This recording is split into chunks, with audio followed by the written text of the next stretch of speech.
Lumalakas din ang panawagan ng resignation ng COA Commissioner ng asawa ay natuklas ang isang kontratista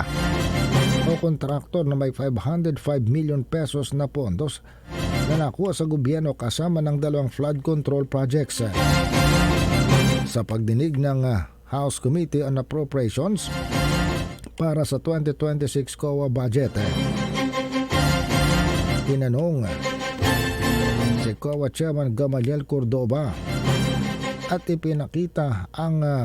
dokumento na si Commissioner Mario Lipana, ang asawa niya na si Marilu Laureo Lipana, ang kasalukuyang presidente at general manager ng Olympus Mining and Builders Group na isang kumpanyang nakabase sa Pasig City.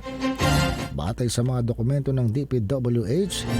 ang Olympus ay nakakuha ng 9 na kontrata ng total cost ay 326 million pesos ngayong 2025. Samantala, nag-utos naman ng Department of Transportation